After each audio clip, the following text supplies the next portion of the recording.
My friend, God has a very special blessing for you this month. ನನ್ನ ಸ್ನೇಹಿತನೇ, ಈ ತಿಂಗಳಿನಲ್ಲಿ ದೇವರು ನಿಮಗೆ ವಿಶೇಷ ಆಶೀರ್ವಾದವಿಟ್ಟಿದ್ದಾನೆ. It's found in Numbers 6:26 in the scriptures. ಅದು ಅರಣ್ಯಕಾಂಡ 6:26ರಲ್ಲಿ ನೋಡುತ್ತೇವೆ.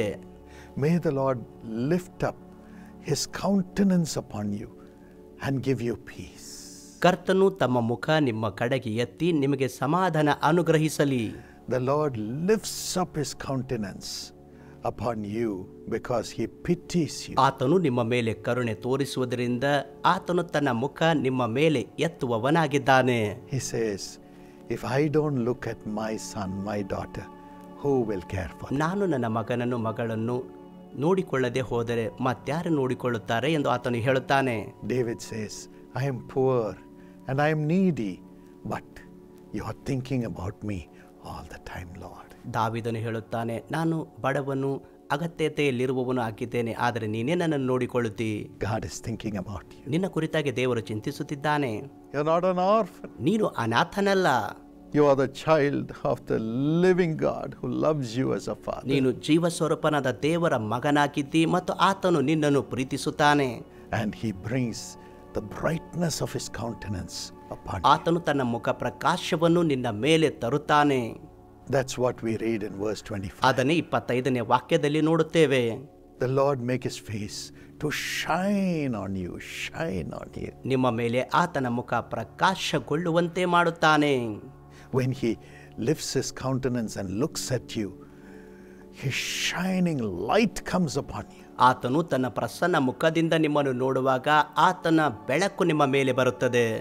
Every darkness in your life is dispelled. ನಿಮ್ಮ ಜೀವಿತದಲ್ಲಿರುವ ಎಲ್ಲ ಕತ್ತಲೆಯು ಅದು ಮಾಯವಾಗುತ್ತದೆ. His grace, his mercy comes upon you. ಆತನ ಕರುಣೆ, ಆತನ ಅನುಗ್ರಹ ನಿಮ್ಮ ಮೇಲೆ ಬರುತ್ತದೆ. And God's peace fills your heart, fills your life. ನಿಮ್ಮ ಜೀವಿತ, ನಿಮ್ಮ ಹೃದಯ ದೇವರ ಸಮಾಧಾನದಿಂದ ತುಂಬಲ್ಪಡುತ್ತದೆ. This is the blessing for this month. ಈ ತಿಂಗಳಿನ ಆಶೀರ್ವಾದ ಇದುವೇ ಆಗಿದೆ. This is the blessing God is putting upon you. ನಿಮ್ಮ ಮೇಲೆ ಈ ಆಶೀರ್ವಾದ ದೇವರು ಕೊಡುತ್ತಿದ್ದಾನೆ. When our countenance shines, what happens? ನಮ್ಮ ಮುಖ ಪ್ರಕಾಶಗೊಳ್ಳುವಾಗ ಏನು ನಡೆಯುತ್ತದೆ? If you read Psalm 4:6, David prays like this. ಕೀರ್ತನೆ 4:6ರಲ್ಲಿ ಓದುವಾಗ ದಾವೀದನು ಈ ರೀತಿಯಾಗಿ ಪ್ರಾರ್ಥಿಸುತ್ತಾನೆ. Many, Lord, are asking, who will bring us prosperity? ನಮಗೆ ಒಳ್ಳೆಯದನ್ನು ಮಾಡುವವರು ಯಾರಿದ್ದಾರೆ ಎಂದು ಅನೇಕರು ಕೇಳುತ್ತಿದ್ದಾರೆ. Let the light of your face shine upon us. ನಿನ್ನ ಮುಖ ಪ್ರಕಾಶ ನಮ್ಮ ಮೇಲೆ ಬೆಳಗಲಿ. Let the light of your face shine on us so that we may have prosperity, Lord. ನಿನ್ನ ಮುಖ ಪ್ರಕಾಶ ನಮ್ಮ ಮೇಲೆ ಬೆಳಗುವಾಗ ನಮ್ಮಲ್ಲಿ ಸಮೃದ್ಧಿ ಉಂಟಾಗುವುದು.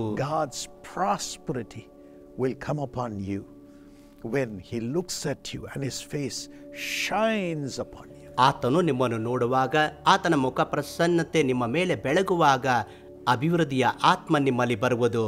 Peace and prosperity will come to you from today.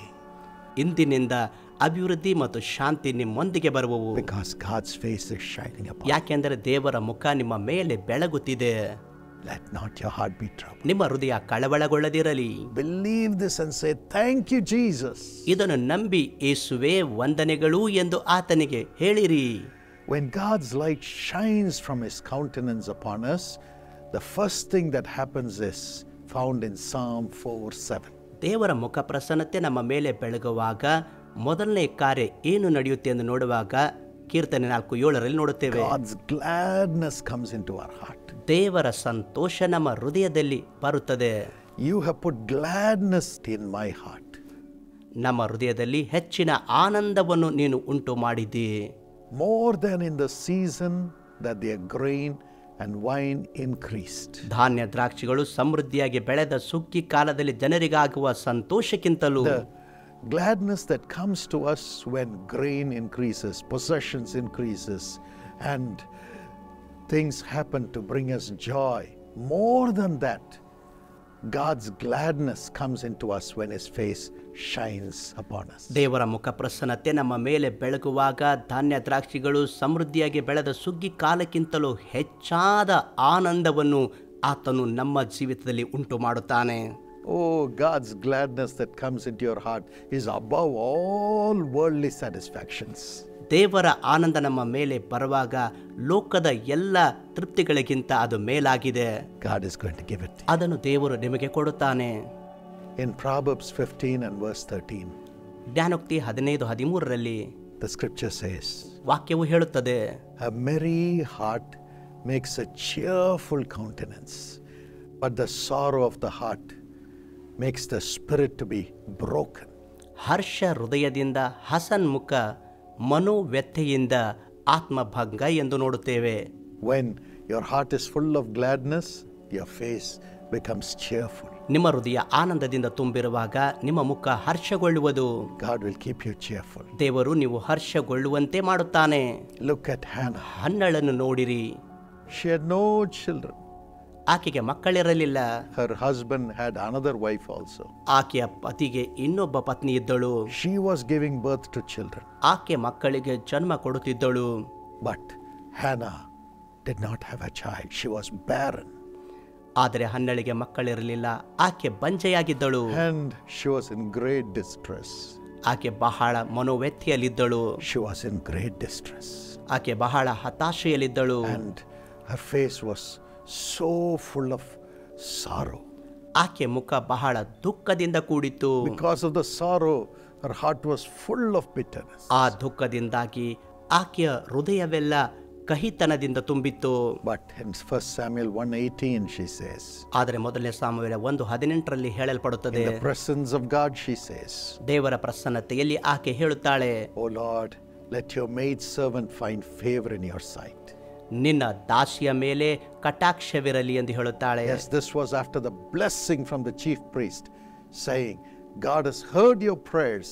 He will answer your prayers for a child. ಮುಖ್ಯ ಯಾಜಕನಿಂದ ಬಂದಂತ ಆಶೀರ್ವಾದಗಳು, ದೇವರು ನಿನ್ನ ಪ್ರಾರ್ಥನೆ ಕೇಳಿದ್ದಾರೆ ಮತ್ತು ನಿನ್ನ ಪ್ರಾರ್ಥನೆಗೆ ಆತನು ಉತ್ತರವನ್ನು ಕೊಡುತ್ತಾನೆ. After she received the favor in the sight of God through his servant, through God's servant, she said, I'm going and I'm not going to be sad anymore. All my sorrow is gone. ದೇವರ ಸೇವಕರ ಮೂಲಕವಾಗಿ ಆಕೆ ದೇವರ ದಯೆಯನ್ನು, ದೇವರ ಆಶೀರ್ವಾದವನ್ನು ಹೊಂದಿ ಹೇಳುತ್ತಾಳೆ, ಇನ್ನು ಮುಂದೆ ನಾನು ದುಃಖದಲ್ಲಿ ಇರುವುದಿಲ್ಲ. She ate and she was glad. ಆಕೆ ಆನಂದವನ್ನು ಹೊಂದಿಕೊಂಡಿದ್ದಾಳೆ. Yes, that's the power of God to pluck out the sorrow from your heart and fill it with gladness. ನಿಮ್ಮ ಹೃದಯದಿಂದ ದುಃಖವನ್ನು ತೆಗೆದುಹಾಕಿ ಆನಂದವನ್ನು ತುಂಬುವುದೇ ದೇವರ ಶಕ್ತಿಯಾಗಿದೆ. When that gladness comes into your heart, ಆ ಆನಂದ ನಿಮ್ಮ ಹೃದಯದಲ್ಲಿ ಬರುವಾಗ, the gladness of God comes into your heart as God's face shines upon you, then whatever you have prayed for, God will answer. ದೇವರ ಆನಂದ ನಿಮ್ಮ ಒಳಗಡೆ ಬರುವಾಗ, ದೇವರ ಮುಖ ನಿಮ್ಮ ಮೇಲೆ ಪ್ರಕಾಶಿಸುವಾಗ, ನೀವು ಏನೇ ಪ್ರಾರ್ಥನೆ ಮಾಡಿದರೂ ಅದು ನೆರವೇರಲ್ಪಡುವುದು. Today, look to the face of Jesus. ಇಂದು ಯೇಸುವಿನ ಮುಖವನ್ನೇ ನೋಡಿರಿ. Because the face of Jesus became sorrowful, taking all our sorrows upon himself on the cross. ಯೇಸು ನಮ್ಮೆಲ್ಲರ ದುಃಖವನ್ನು ಹೊತ್ತುಕೊಂಡು ಆತನ ಮುಖ ದುಃಖ ಭರಿತಕ್ಕೆ ಅದು ಒಳಗಾಯಿತು. Today he is ready to take away all the sorrow from us. ಇಂದು ಆತನು ನಮ್ಮ ಎಲ್ಲ ದುಃಖಗಳನ್ನು ಹೊರುವುದಕ್ಕೆ ಶಕ್ತನಾಗಿದ್ದಾನೆ. And bring gladness in our heart. ನಮ್ಮ ಹೃದಯದಲ್ಲಿ ಆನಂದವನ್ನು ತರುತ್ತಾನೆ. Make our face to shine. ನಮ್ಮ ಮುಖ ಪ್ರಕಾಶಗೊಳ್ಳುವಂತೆ Fill us with ಮಾಡುತ್ತಾನೆ. a cheerful spirit. ಮತ್ತು ನಮಗೆ ಹರ್ಷವುಳ್ಳ ಆತ್ಮ ಕೊಡುತ್ತಾನೆ. And make us get miracles and answers to our prayers. ನಮ್ಮ ಪ್ರಾರ್ಥನೆಗೆ ಉತ್ತರ ಮತ್ತು ಅದ್ಭುತಗಳನ್ನು ಹೊಂದಿಕೊಳ್ಳುವಂತೆ ಮಾಡುತ್ತಾನೆ. This is the blessing that is coming to you now. ಈ ಆಶೀರ್ವಾದ ಈಗಲೇ ನಿಮ್ಮ ಬಳಿಗೆ ಬರುತ್ತಿದೆ. I want to share with you a testimony from Brother Dheeraj and Sister Poonam from Dhanbad. ಸಹೋದರ ಧೀರಸ್ ಮತ್ತು ಸಹೋದರಿ ಪೂನಂ ಅವರಿಂದ ಒಂದು ಸಾಕ್ಷಿ ಹಂಚಿಕೊಳ್ಳಲು They ಬಯಸುತ್ತೇನೆ. got married in 2008. 2008 ಅವರಿಗೆ ಮದುವೆಯಾಯಿತು. Both were teachers, ಇಬ್ಬರು ಶಿಕ್ಷಕರಾಗಿದ್ದರು. but they were childless for 10 years. 10 ವರ್ಷಗಳಿಂದ ಅವರಿಗೆ ಮಕ್ಕಳಿರಲಿಲ್ಲ. Society mocked them. ಸಮಾಜವು ಅವರನ್ನು ಹಾಸ್ಯ ಮಾಡಿತ್ತು. But they had great faith even after 10 years that God who blessed Abraham and Sarah will bless them also. ಆದರೆ ಅವರಿಗೆ ದೊಡ್ಡ ನಂಬಿಕೆ ಇತ್ತು, ಅಬ್ರಹಾಂ ಮತ್ತು ಸಾರಳಿಗೆ ಹೇಗೆ ದೇವರು ಆಶೀರ್ವಾದ ಮಾಡಿದರೋ ಹಾಗೆಯೇ ನಮ್ಮನ್ನು ಆಶೀರ್ವದಿಸುತ್ತಾರೆ. They went through all the tests for them to have a child. ಮಕ್ಕಳನ್ನು ಹೊಂದುವುದಕ್ಕಾಗಿ ಎಲ್ಲ ಪರೀಕ್ಷೆಗಳ ಮುಖಾಂತರ ಹೋದರು. They found everything was normal. ಅವರಿಗಾಗಿ ಎಲ್ಲವೂ ಸಹಜವಾಗಿತ್ತು. But yet she could not conceive for 10 years. ಆದರೂ ಕೂಡ ಆಕೆ 10 ವರ್ಷಗಳ ಕಾಲ ಆಕೆ ಗರ್ಭ ಧರಿಸಲಿಲ್ಲ. Finally, the doctors suggested IVF. ಕೊನೆಯದಾಗಿ ವೈದ್ಯರು IVF ಸಲಹೆ ಕೊಟ್ಟರು. The couple refused to take it. ಆದರೆ ಆ ದಂಪತಿಗಳನ್ನು ತೆಗೆದುಕೊಳ್ಳುವುದಕ್ಕೆ ನಿರಾಕರಿಸಿದರು. Stopped all medication. ಎಲ್ಲ ಔಷಧಿಗಳನ್ನು ಬಿಟ್ಟರು. But in 2018, out of extreme pressure, ಆದರೆ 2018ರಲ್ಲಿ ಬಹಳ ಒತ್ತಡದ ಮೂಲಕ they adopted a girl child. ಒಂದು ಹೆಣ್ಣು ಮಗುವನ್ನು ದತ್ತು ತೆಗೆದುಕೊಂಡರು. And the entire family rejoiced over the arrival of this child. ಈ ಮಗು ಮನೆಗೆ ಬಂದಾಗ ಇಡೀ ಕುಟುಂಬ ಸಂತೋಷಗೊಂಡಿತ್ತು. But the joy was short-lived. ಆ ಸಂತೋಷ ಸ್ವಲ್ಪ ಸಮಯ ಮಾತ್ರ ಇತ್ತು. The girl child they adopted died of pneumonia just one day after the arrival. ಆ ಮಗು ಮನೆಗೆ ಬಂದ ಒಂದು ದಿನದ ನಂತರ ನ್ಯೂಮೋನಿಯಾದಿಂದ ಮಗು ಸತ್ತು ಹೋಯಿತು. The family was in great distress. ಕುಟುಂಬ ಬಹಳ ದುಃಖದಲ್ಲಿ ಮುಳುಗಿತ್ತು. It was at that time, with all the sorrow, they visited the Jesus Calls Prayer Tower in Chennai. ಆ ದುಃಖದ ಸಮಯದಲ್ಲಿ ಚೆನ್ನೈಯಲ್ಲಿರುವ ಯೇಸು ಕರೆಯುತ್ತಾನೆ ಪ್ರಾರ್ಥನಾ ಗೋಪುರಕ್ಕೆ ಅವರು ಭೇಟಿ ಕೊಟ್ಟರು. Incidentally, I was there on that day at the prayer tower. ಆ ದಿವಸ ಪ್ರಾರ್ಥನಾ ಗೋಪುರದಲ್ಲಿ ನಾನಿದ್ದೇನು. And they rushed to me in the prayer tower. ಪ್ರಾರ್ಥನಾ ಗೋಪುರದಲ್ಲಿ ಅವರು ನನ್ನ ಬಳಿಗೆ ಓಡಿ ಬಂದರು. And cried over their ಅವರ sorrow. ದುಃಖ ಹೇಳಿಕೊಂಡು ಬಹಳವಾಗಿ ಅತ್ತರು. And I said, God will turn your sorrow into joy. ನಾನು ಹೇಳಿದೆ, ನಿಮ್ಮ ದುಃಖ ಆನಂದವಾಗಿ ದೇವರು ಬದಲಾಯಿಸುವರು. After prayer, ಪ್ರಾರ್ಥನೆಯ ನಂತರ they came back to their hometown. ಅವರ ಪಟ್ಟಣಕ್ಕೆ ಅವರು ತಿರುಗಿ ಹೋದರು. And in October, ಅಕ್ಟೋಬರ್ ತಿಂಗಳಲ್ಲಿ she became sick. ಆಕೆ ಅನಾರೋಗ್ಯಕ್ಕೆ ಒಳಗಾದಳು. And so she went to the doctor, so ಅದಕ್ಕಾಗಿ ವೈದ್ಯರ ಬಳಿಗೆ ಹೋದಳು. checked up. ಪರೀಕ್ಷಿಸಿದರು. And the doctor said, you're pregnant by 2 months. 2 ತಿಂಗಳಿಂದ ನೀನು ಗರ್ಭವತಿಯಾಗಿದ್ದಿ ಎಂದು ವೈದ್ಯರು ಹೇಳಿದರು. The day we prayed in the prayer tower, God blessed her with a child, and God put a child in her womb. Same day. ಯಾವ ದಿನದಲ್ಲಿ ನಾವು ಪ್ರಾರ್ಥನಾ ಗೋಪುರದಲ್ಲಿ ಪ್ರಾರ್ಥಿಸಿದ್ದೆವು ಅದೇ ದಿನದಲ್ಲಿ ದೇವರು ಮಗುವನ್ನು ಆ ಗರ್ಭದಲ್ಲಿಟ್ಟರು. The family shed tears of joy. ಕುಟುಂಬ ಆನಂದ ಬಾಷ್ಪಗಳನ್ನು ಸುರಿಸಿದರು. She gave birth to a beautiful boy ಒಂದು child. ಸುಂದರವಾದ ಗಂಡು ಮಗುವಿಗೆ ಆಕೆ ಜನ್ಮ ಕೊಟ್ಟಳು. And they named him Lakshya Paul. ಲಕ್ಷ್ಯ ಪಾಲ್ ಎಂದು ಆ ಮಗುವಿಗೆ ಹೆಸರಿಟ್ಟರು. Gave their son my ಅವರ name. ಮಗುವಿಗೆ ನನ್ನ ಹೆಸರನ್ನು ಕೊಟ್ಟರು. This is Junior Paul. Hey Paul, why were you so late, man? Today all their sorrows have been turned into joy. ಇಂದು ಅವರ ಎಲ್ಲ ದುಃಖ ಆನಂದವಾಗಿ ಬದಲಾಗಿದೆ. He is a young ಅವನು partner, ಯುವ ಪಾಲುದಾರನಾಗಿದ್ದಾನೆ and they have dedicated him for the service of ಮತ್ತು the Lord. ಅವರು ಕರ್ತನ ಸೇವೆಗೆ ಅವನನ್ನು ಒಪ್ಪಿಸಿಕೊಟ್ಟಿದ್ದಾರೆ. God will do this miracle for you. ನಿಮಗೋಸ್ಕರ ಕೂಡ ಈ ಅದ್ಭುತ ಕರ್ತನು ಮಾಡುತ್ತಾನೆ. He will make your face to shine. ನಿಮ್ಮ ಮುಖ ಪ್ರಕಾಶಗೊಳ್ಳುವಂತೆ ಮಾಡುತ್ತಾನೆ. Father, I pray for everyone who does not have a child. ತಂದೆಯೇ, ಮಕ್ಕಳಿಲ್ಲದವರಿಗಾಗಿ ನಾನು ಪ್ರಾರ್ಥಿಸುತ್ತೇನೆ. I pray for everyone who's been waiting for their miracle for several years. ಅನೇಕ ವರ್ಷಗಳಿಂದ ಅದ್ಭುತಕ್ಕಾಗಿ ಕಾಯುವವರಿಗಾಗಿ ನಾನು ಪ್ರಾರ್ಥಿಸುತ್ತೇನೆ. Lord Jesus, ಕರ್ತನಾದ ಯೇಸುವೆ, have mercy on your children. ನಿನ್ನ ಮಕ್ಕಳ ಮೇಲೆ ಕರುಣೆಯಿಡು. Appear by their side. ಅವರ ಪಕ್ಕದಲ್ಲಿ ಪ್ರತ್ಯಕ್ಷನಾಗು. Kiss them. ಅವರನ್ನು ಮುದ್ದಿಡು. May your light shine upon their lives which is full of darkness. ಕತ್ತಲೆಯಿಂದ ತುಂಬಿದವರ ಜೀವಿತದ ಮೇಲೆ ನಿನ್ನ ಪ್ರಕಾಶ ಬೆಳಗಲಿ. And make their face to shine by giving them a miracle right now. ಈಗಲೇ ಅದ್ಭುತ ಕೊಡುವುದರ ಮೂಲಕ ನಿನ್ನ ಬೆಳಕವರ ಮೇಲೆ ಪ್ರಕಾಶಿಸಲಿ. Let their sicknesses be healed in Jesus' ಅವರ name. ಎಲ್ಲ ರೋಗಗಳು ಯೇಸುವಿನ ನಾಮದಲ್ಲಿ ಸ್ವಸ್ಥವಾಗಲಿ. Let the demon powers which have bound them leave in Jesus' name. ದುರಾತ್ಮ ಶಕ್ತಿಗಳು ಅವರನ್ನು ಬಂಧಿಸಿರುವ ಕಾರ್ಯಗಳು ಎಲ್ಲ ಬಿಟ್ಟು ಹೋಗಲಿ. Bless the wombs of your dear daughters who do not have a child and are waiting for a child. ನಿನ್ನ ಮಕ್ಕಳು ಯಾರಿಗೆ ಮಕ್ಕಳಿಲ್ಲವೋ, ಮಕ್ಕಳಿಗಾಗಿ ಕಾಯುತ್ತಿದ್ದಾರೋ, ಮಕ್ಕಳಿಂದ ಅವರ ಗರ್ಭವನ್ನು ಆಶೀರ್ವದಿಸು. Bless the bodies of those who are weak. ಬಲಹೀನ ಶರೀರ ಉಳ್ಳವರನ್ನು ಕರ್ತನೇ ನೀನು ಆಶೀರ್ವದಿಸು. Let the sisters conceive in Jesus' name as they are waiting for a child. ಅವರು ಒಂದು ಮಗುವಿಗೆ ಕಾಯುತ್ತಿರುವಾಗ ಸಹೋದರರು ಯೇಸುವಿನ ನಾಮದಲ್ಲಿ ಗರ್ಭ ಧರಿಸಲಿ. In Jesus' name. ಯೇಸುವಿನ ನಾಮದಲ್ಲಿ Let there be a child in the womb of your daughter. ನಿನ್ನ ಮಗಳ ಗರ್ಭದಲ್ಲಿ ಮಗು ಉಂಟಾಗಲಿ. No wicked evil power shall ever touch them anymore. ಇನ್ನು ಮುಂದೆ ಯಾವ ದುಷ್ಟ ಶಕ್ತಿ ಅವರನ್ನು ಮುಟ್ಟದಿರಲಿ. Sarah, Sara, the name is Sarah. ನಿಮ್ಮ ಹೆಸರು Sara. You will have a ನೀವು child. ಮಗು ಹೊಂದಿಕೊಳ್ಳುವಿರಿ. You'll have a beautiful child ನಿಮಗೆ ಸುಂದರ ಮಗುವಿರುವುದು. who will be full of wisdom. ಪೂರ್ಣ ಜ್ಞಾನಭರಿತನು. A boy ಒಂದು child. ಗಂಡು ಮಗು. And you will have a golden future through the child. ಮಗುವಿನ ಮೂಲಕ ನಿಮಗೆ ಉಜ್ವಲ ಭವಿಷ್ಯ ಉಂಟಾಗುವುದು.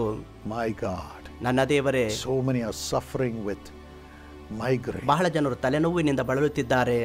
Margaret, your head is splitting with this migraine. ಈ ಮೈಗ್ರೇನ್ ಸಮಸ್ಯೆಯಿಂದ ನಿಮ್ಮ ತಲೆ ಎರಡು ಭಾಗವಾದಂತೆ ಭಾಸವಾಗುತ್ತಿದೆ. Jesus heals you right now. ಈಗಲೇ ಯೇಸು ಸ್ವಸ್ಥಪಡಿಸುತ್ತಿದ್ದಾರೆ. Nixon, your back pain is being healed by the power of Jesus. ದೇವರ ಶಕ್ತಿಯಿಂದ ನಿನ್ನ ಬೆನ್ನು ನೋವು ಸ್ವಸ್ಥವಾಗಲ್ಪಟ್ಟಿದೆ. I see some are crying for their deafness to be healed. ಕೆಲವರು ತಮ್ಮ ಕಿವುಡುತನ ಸ್ವಸ್ಥವಾಗಬೇಕೆಂದು ಕೂಗಿಕೊಳ್ಳುತ್ತಿದ್ದಾರೆ. In a city called Koilon, somebody is praying with me right now. ಕೊಯ್ಲೋನ್ ನಗರದಿಂದ ಯಾರೋ ಒಬ್ಬರು ನನ್ನೊಂದಿಗೆ ಪ್ರಾರ್ಥಿಸುತ್ತಿದ್ದಾರೆ. Open their ears, Lord. ಅವರ ಕಿವಿಗಳು ತೆರೆಯಲಿ ಕರ್ತನೆ. I see some people with a heart problem. ನಾನು ಕೆಲವರು ಹೃದಯ ಸಮಸ್ಯೆ ಉಳ್ಳವರನ್ನು ನೋಡುತ್ತಿದ್ದೇನೆ. Matthew, you have a heart problem. ನಿಮಗೆ ಹೃದಯ ಸಮಸ್ಯೆವಿದೆ. Jesus touches you and removes all the blocks. ಯೇಸು ನಿಮ್ಮನ್ನು ಸ್ವಸ್ಥಪಡಿಸಿ ಎಲ್ಲ ತಡೆಗಳನ್ನು ತೆಗೆದುಹಾಕುತ್ತಿದ್ದಾನೆ. Let them be healed, Lord. ಅವರು ಸ್ವಸ್ಥರಾಗಲಿ ಕರ್ತನೆ. Let the deafness go in Jesus' name. ಯೇಸುವಿನ ನಾಮದಲ್ಲಿ ಎಲ್ಲ ಕಿವುಡುತನ ಹೋಗಲಿ. Let the heart be healed, ಹೃದಯ Lord. ಸ್ವಸ್ಥವಾಗಲಿ ಕರ್ತನೆ. Let all the giddiness and the vertigo be healed in Jesus' ಎಲ್ಲ name. ತಲೆಸುತ್ತುವಿಕೆ ಯೇಸುವಿನ ನಾಮದಲ್ಲಿ ಸ್ವಸ್ಥವಾಗಲಿ. Let there be deliverance. ಅಲ್ಲಿ ಬಿಡುಗಡೆ ಉಂಟಾಗಲಿ. Thank you for healing me. ಗುಣಪಡಿಸಿದಕ್ಕಾಗಿ ವಂದನೆ.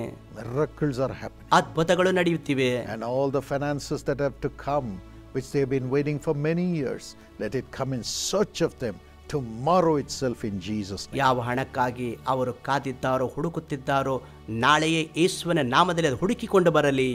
Amen. Amen. Amen. Amen. God is blessing you. ದೇವರು ನಿಮ್ಮನ್ನು ಆಶೀರ್ವದಿಸುತ್ತಿದ್ದಾನೆ. Your long pending prayers are bringing answers from God. ಬಹಳ ಕಾಲದವರೆಗೆ ನೀವು ಕಾಯುತ್ತಿರುವ ಪ್ರಾರ್ಥನೆಗಳು ದೇವರು ಉತ್ತರಿಸುತ್ತಿದ್ದಾರೆ. And secondly, ಎರಡನೇದಾಗಿ God's wisdom will make your face to shine. ದೇವರ ಜ್ಞಾನ ನಿಮ್ಮ ಮುಖ ಪ್ರಕಾಶಗೊಳ್ಳುವಂತೆ ಮಾಡುತ್ತದೆ. Ecclesiastes 8:1. ಪ್ರಸಂಗಿ 8:1 Who is like a wise man? ಜ್ಞಾನಿಯ ಹಾಗೆ ಇರುವವನು ಯಾರು? A man's wisdom makes his face to shine. ಜ್ಞಾನದಿಂದ ಒಬ್ಬನ ಮುಖವು ಪ್ರಕಾಶಗೊಳ್ಳುವುದು. In Daniel 1:15, ದಾನಿಯೇಲ 1:15 Daniel and his young people were taken by a king as captive. ದಾನಿಯೇಲನು ಮತ್ತು ಕೆಲವು ಯವನಸ್ಥರು ಒಬ್ಬ ರಾಜನಿಂದ ಸರಿಯಾಗಿ ಒಯ್ಯಲ್ಪಟ್ಟಿದ್ದರು. And they were chosen for the king's ರಾಜನ service. ಸೇವೆಗಾಗಿ ಅವರು ಆರಿಸಿಕೊಳ್ಳಲ್ಪಟ್ಟರು. And the king gave the best food that he ate to all these young people who are under training for government service. ಸರ್ಕಾರದ ಕೆಲಸದಲ್ಲಿ ತರಬೇತಿಯಲ್ಲಿ ಇರುವವರಿಗೆ ರಾಜನು ತನ್ನ ಆಹಾರವನ್ನು ಅವರಿಗೆ ಊಟ ಬಡಿಸೋದಕ್ಕೆ ಕೊಟ್ಟನು. But Daniel said, I will not defile myself with the food of the world. ಈ ಲೋಕದ ಆಹಾರದಿಂದ ನಾನು ಅಶುದ್ಧಪಡಿಸಿಕೊಳ್ಳಲಾರೆ ಎಂದು ದಾನಿಯೇಲನು ಹೇಳಿದನು. I will take only the food prescribed by God. ದೇವರ ನಿಯಮಕ್ಕನುಸಾರವಾದ ಆಹಾರವನ್ನೇ ತೆಗೆದುಕೊಳ್ಳುವೆನು. Of course, in the Old Testament, God had prescribed certain foods. ಹಳೆಯ ಒಡಂಬಡಿಕೆಯಲ್ಲಿ ಕೆಲವು ಆಹಾರ ಪದ್ಧತಿಗಳ ಕುರಿತಾಗಿ ಬರೆಯಲ್ಪಟ್ಟಿದೆ. The Bible says, at the end of the 10 days of test, their faces appeared better and fatter in flesh than all the young men who ate the portion of the king's delicacies. ಆ 10 ದಿನಗಳ ಪರೀಕ್ಷಿಸಿದ ನಂತರ ಆ ಆಹಾರವನ್ನು ಉಣ್ಣುತ್ತಿದ್ದ ಯುವಕರಿಗಿಂತ ಸುಂದರವಾಗಿಯೂ ಪುಷ್ಟರಾಗಿ ಇವರು ಕಾಣಿಸಿದರು. Because these young people kept themselves holy. ಯಾಕೆಂದರೆ ಈ ಯವನಸ್ಥರು ತಮ್ಮನ್ನು ಪವಿತ್ರವಾಗಿಟ್ಟುಕೊಂಡಿದ್ದರು. Their faces shined. ಅವರ ಮುಖ ಪ್ರಕಾಶಗೊಳ್ಳುತ್ತಿದ್ದವು. And again the Bible says they had 10 times more wisdom than others who were under training, who were in the world. ಈ ಲೋಕದಲ್ಲಿ ತರಬೇತಿಗೆ ಒಳಪಡುತ್ತಿದ್ದಂಥ ಎಲ್ಲರಿಗಿಂತಲೂ 10 ಪಟ್ಟು ಅವರು ಜ್ಞಾನವುಳ್ಳವರಾಗಿ ಕಾಣಿಸಿಕೊಂಡರು. My dear young people, God will give you wisdom and make your face to shine with honor. ನನ್ನ ಪ್ರಿಯ ಯೌವನ ಮಕ್ಕಳೇ, ದೇವರು ನಿಮಗೆ ಜ್ಞಾನವನ್ನು ಕೊಟ್ಟು ನಿಮ್ಮ ಮುಖ ಪ್ರಕಾಶಿಸುವಂತೆ ಮಾಡುತ್ತಾನೆ. This is a testimony from ಸರ್ವೇಂದ್ರನಾಥ್ ಅವರಿಂದ ಈ ಸಾಕ್ಷಿ ಹಂಚಿಕೊಳ್ಳಲಾಗಿದೆ. His mother enrolled him as young partner in 2005. 2005 ಅವರ ತಾಯಿ ಯುವ ಪಾಲುದಾರರಾಗಿ ಸೇರಿಸಿದರು. Studying 12th standard. 12ನೇ ತರಗತಿಯಲ್ಲಿ ಓದುತ್ತಿರುವಾಗ Jesus Calls Prayer Festival came to his town of Rajamundri. ರಾಜಮುಂಡ್ರಿಯಲ್ಲಿ ಯೇಸು ಕರೆಯುತ್ತಾನೆ ಪ್ರಾರ್ಥನಾ ಉತ್ಸವ ಕೂಟ ನಡೆಯುತ್ತಿರುವಾಗ And he became a young partner. ಯುವ ಪಾಲುದಾರನಾದನು. God blessed him in his education. ಆತನ ಶಿಕ್ಷಣದಲ್ಲಿ ದೇವರು ಆಶೀರ್ವಾದ ಮಾಡಿದರು. He studied in a NIT in Surathkal, National Institute of Technology, which is government university. ಸೂರತ್ಕಲ್ನ ಸರ್ಕಾರಿ ವಿಶ್ವವಿದ್ಯಾಲಯವಾದಂತಹ NITಯಲ್ಲಿ ವಿದ್ಯಾಭ್ಯಾಸ ಮುಗಿಸಿದನು. He found it difficult to follow the classes. ತರಗತಿಯನ್ನು ಹಿಂಬಾಲಿಸಲು ಅವನು ಬಹಳ ಕಷ್ಟಪಟ್ಟನು. And he had a retinal eye disease. ಮತ್ತು ಅವನಿಗೆ ಕಣ್ಣಿನ ದೃಷ್ಟಿ ದೋಷವಿತ್ತು. And his vision started decreasing. ಅವನ ದೃಷ್ಟಿ ಮಂದವಾಗುತ್ತಾ ಹೋಯಿತು. He had terrible headaches, ಭಯಂಕರ ತಲೆನೋವು ಬಂತು. missed his classes, ತರಗತಿಗಳನ್ನು ತಪ್ಪಿಸಿದನು. missed some exams. ಕೆಲವು ಪರೀಕ್ಷೆಗಳನ್ನು ತಪ್ಪಿಸಿದನು. People made fun of him because of his poor eyesight. ಅವನ ಕಡಿಮೆ ದೃಷ್ಟಿಗಾಗಿ ಜನರು ಅವನನ್ನು ನೋಡಿ ಹಾಸ್ಯ ಮಾಡಿದರು. God's hand was upon him. ಆದರೆ ದೇವರ ಹಸ್ತ ಅವನ ಮೇಲಿತ್ತು. In spite of that, because prayers were offered for him every day in the prayer tower, God enabled him to complete his engineering degree. ಇದೆಲ್ಲರ ಹೊರತಾಗಿ ಪ್ರತಿದಿನ ಪ್ರಾರ್ಥನಾ ಗೋಪುರದಲ್ಲಿ ಅವನಿಗಾಗಿ ಪ್ರಾರ್ಥನೆ ಮಾಡುವುದರಿಂದ ತಾಂತ್ರಿಕ ಪದವಿಯನ್ನು ಪಡೆದುಕೊಂಡನು. And strengthened ಮತ್ತು ಅವನನ್ನು ಬಲಪಡಿಸಿದರು. him. He went on to complete his M.Tech, his PhD at the Indian Institute of Science in Bangalore. IISc ಬೆಂಗಳೂರಲ್ಲಿ ಎಂಟೆಕ್ ಮತ್ತು PhD ಯನ್ನು ಕೂಡ ಮುಗಿಸಿಕೊಂಡನು. And he did his postdoc from Linköping University, Sweden. ಮುಂದಿನ ವಿದ್ಯಾಭ್ಯಾಸ Sweden ದೇಶದಲ್ಲಿ ಮುಗಿಸಿಕೊಂಡನು. And when he was working in Bangalore, ಬೆಂಗಳೂರಲ್ಲಿ ಕೆಲಸ ಮಾಡುತ್ತಿರುವಾಗ he had severe crisis in his job. ಅವನ ಉದ್ಯೋಗದಲ್ಲಿ ದುರಂತ ಉಂಟಾಯಿತು. He sent a mail to me for prayer. ಪ್ರಾರ್ಥನೆಗೋಸ್ಕರ ನನಗೆ ಮೇಲನ್ನು ಕಳಿಸಿದರು. I prayed and sent him a reply. ನಾನು ಪ್ರಾರ್ಥನೆ ಮಾಡಿ ಪ್ರತ್ಯುತ್ತರ ಕೊಟ್ಟೇನು. I pray for every prayer request, though thousands send their prayer request every day, from morning, early morning till 10 o'clock every morning. ಮುಂಜಾನೆ 10 ಗಂಟೆವರೆಗೆ ನನಗೆ ಸಾವಿರಾರು ಪ್ರಾರ್ಥನೆ ಮನವಿಗಳು ಬರುತ್ತವೆ. ಅವೆಲ್ಲವುಗಳಿಗಾಗಿ ನಾನು ಪ್ರಾರ್ಥನೆ ಮಾಡುತ್ತೇನೆ. And miraculously God delivered him from the crisis. ದೇವರು ಅದ್ಭುತಕರವಾಗಿ ಅವರ ದುರಂತದಿಂದ ತಪ್ಪಿಸಿದನು. And gave him a better job as an assistant professor in IIT. IITಯಲ್ಲಿ ಸಹಾಯಕ ಪ್ರಾಧ್ಯಾಪಕರಾಗಿ ಉತ್ತಮ ಕೆಲಸ And ಕೊಟ್ಟರು. his eyesight was blessed and his eyesight became better. ಅವರ ದೃಷ್ಟಿಯೂ ಕೂಡ ಬಹಳ ಉತ್ತಮವಾಯಿತು. Earlier he could not even see what the teacher was writing. ಹಿಂದೆ ಶಿಕ್ಷಕರು ಬರೆಯುವುದನ್ನು ಕೂಡ ಅವರಿಗೆ ಕಾಣಿಸುತ್ತಿರಲಿಲ್ಲ. But today God has given him high places, high positions. ಆದರೆ ಇಂದು ದೇವರು ಉನ್ನತ ಸ್ಥಾನವನ್ನು ಕೊಟ್ಟಿದ್ದಾರೆ. Because he is a young partner. ಯಾಕೆಂದರೆ ಅವರು ಯುವ And ಪಾಲುದಾರರಾಗಿದ್ದಾರೆ. prayers have been offered. ಪ್ರಾರ್ಥನೆಗಳು ಅವರಿಗಾಗಿ ನಡೆಯುತ್ತಿವೆ. And he surrendered his life to Jesus. ಮತ್ತು ಅವರು ತಮ್ಮ ಜೀವಿತ ಯೇಸುವಿಗೆ ಒಪ್ಪಿಸಿಕೊಟ್ಟರು. My dear young friend, ನನ್ನ ಪ್ರಿಯ ಯೌವನಸ್ಥ God will ಸ್ನೇಹಿತರೆ, make your face to shine also. ನಿಮ್ಮ ಮುಖ ಪ್ರಕಾಶಗೊಳ್ಳುವಂತೆ ಕೂಡ ದೇವರು With ಮಾಡುವನು. wisdom. ಜ್ಞಾನದಿಂದ As you surrender your life to Jesus, ಯೇಸುವಿಗೆ ನಿಮ್ಮ ಜೀವಿತ ಒಪ್ಪಿಸಿಕೊಡುವಾಗ, as you stand with the ministry to bless millions of other young people through Jesus calls. ಲಕ್ಷಾಂತರ ಯುವ ಜನರನ್ನು ಆಶೀರ್ವಾದ ಮಾಡುವುದಕ್ಕಾಗಿ ಯೇಸು ಕರೆಯುತ್ತಾನೆ ಸೇವೆಯ ಮೂಲಕ ನಮ್ಮೊಂದಿಗೆ ನಿಂತುಕೊಳ್ಳುವಾಗ, And thirdly, ಮೂರನೇದಾಗಿ when you follow the commandments of God, your face begins to shine. ನೀವು ದೇವರ ಆಜ್ಞೆಗಳನ್ನು ಕೈಗೊಳ್ಳುವಾಗ ನಿಮ್ಮ ಮುಖ ಬೆಳಗುವುದು. Exodus 34:29 to 34. ವಿಮೋಚನೆ ಕಾಂಡ 34:29 34 As God called Moses to his presence on the top of the mountain, ಬೆಟ್ಟದ ತುದಿಯಲ್ಲಿ ದೇವರು ಮೋಸೆಯನ್ನು ಆ ಸಮಯದಲ್ಲಿ ಕರೆದಾಗ Moses went before God. ಮೋಸೆ ದೇವರ ಮುಂದೆ ಹೋದನು. And God gave him the commandments which the Israelite people should follow. ಇಸ್ರಾಯೇಲರು ಹಿಂಬಾಲಿಸಬೇಕಾದಂತ ಆಜ್ಞೆಗಳನ್ನು ದೇವರು When ಕೊಟ್ಟರು. he carried the commandments on the 2 tablets from God's presence to the people, his face was shining brightly. 2 ಹಲಗೆಗಳನ್ನು ಕೈಯಲ್ಲಿ ಹಿಡಿದುಕೊಂಡು ದೇವರ ಆಜ್ಞೆಗಳನ್ನು ಹೊತ್ತುಕೊಂಡು ಹೋಗುವಾಗ ಅವನ ಮುಖ And ಪ್ರಕಾಶಿಸುತ್ತಿತ್ತು. people could not even see his face because it was so bright. ಅವನ ಮುಖ ಬಹಳ ಪ್ರಕಾಶಮಾನವಾಗಿದ್ದರಿಂದ ಜನರು ಆ ಮುಖ ನೋಡುವುದಕ್ಕೆ When you ಆಗಲಿಲ್ಲ. follow the commandments of God, your face will also shine. ನೀವು ಆ ದೇವರ ಆಜ್ಞೆಗಳನ್ನು ಕೈಗೊಳ್ಳುವಾಗ ನಿಮ್ಮ ಮುಖ In ಪ್ರಕಾಶಗೊಳ್ಳುವುದು. Acts chapter 2 and verse 17, ಅಪೊಸ್ತಲ ಕೃತ್ಯ 2:17 the Lord says, I will pour this spirit which makes your face to shine upon you.